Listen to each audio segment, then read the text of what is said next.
పొదిలిలో పొగాకు పరామర్శ రాజకీయ రగడకు దారితీస్తోంది. జగన్ పర్యటనలో నిరసన తెలిపిన మహిళలపై పోలీసులపై రాళ్లు విసిరిన 9 మంది నిందితుల అరెస్టుపై కామెంట్ చేశారు ఎమ్మెల్యే నక్కా ఆనంద్ బాబు. అరెస్ట్ అయిన నిందితులపై ఉన్న కేసులు పొదిలిలోని ఓటర్ల జాబితా కన్నా ఎక్కువ ఉన్నాయంటూ సెటైర్ వేశారు.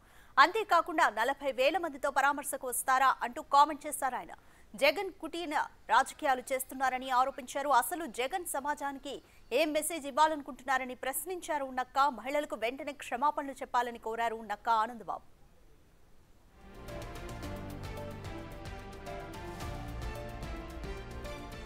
దీనికి ధీటుగా ఎక్స్లో కౌంటర్ ఇచ్చారు జగన్. పొదిలి రైతులను ప్రజలను రౌడీలు అనడం దిగజారడమేనంటూ ట్వీట్ చేశారు. అన్యాయానికి గురైన రైతులను పరామర్శించడానికి వెళ్తే కార్యక్రమాన్ని డైవర్ట్ చేయడానికి కుట్ర చేయడం భావ్యమా అని ప్రశ్నించారు. అన్యాయంగా రైతులపై ప్రజలపై కేసులు పెడతారా అని ఎక్స్లో రాసుకొచ్చారు. రోమ్ చక్రవర్తి ఫిడేలు వాయించినట్లు రైతుల సమస్యలు పట్టించుకోకుండా తిరిగి వారిపైనే ఎదురు కేసులు పెట్టడం వారికే చెల్లుతుందని ట్వీట్లో పేర్కొన్నారు జగన్.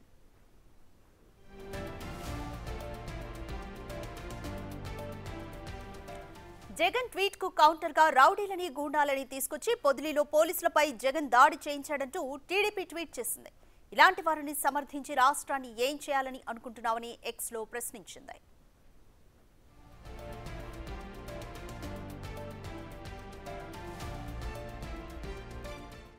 ప్రతిపక్ష హోదా కూడా ఇవ్వని జనం అంటే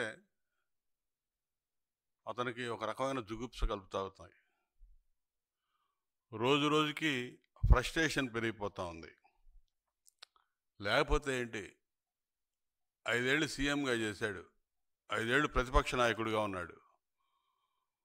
ఒక రౌడీ షీటర్లు, స్నేహించాచర్స్, బ్లేడ్ బ్యాచ్లు, గంజాయి బ్యాచ్లు, వీళ్ళకి అండగా నిలబడి సభ్య సమాజం ఏమనుకుంటుందో కూడా ఆలోచన చేయకుండా ఎగబడిపోతా ఉన్నాడు. సమాజానికి ఏం సందేశం ఇవ్వాలనుకుంటున్నాడు? ఇలాంటి చౌకబారు పనులు చేస్తూ ఉన్నాడు.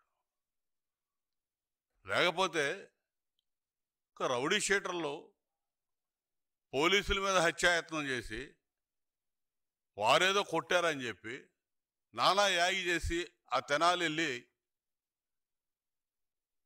అక్కడ ఏదో నేరాలు ఘోరాలు జరిగిపోయినట్టుగా మాట్లాడి వాళ్ళని సమర్థిస్తా.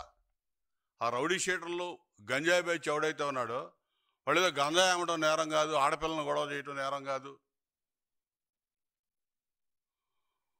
ఒక రౌడీ షీటర్లు, స్నేహించాచర్స్, బ్లేడ్ బ్యాచ్లు, గంజాయి బ్యాచ్లు,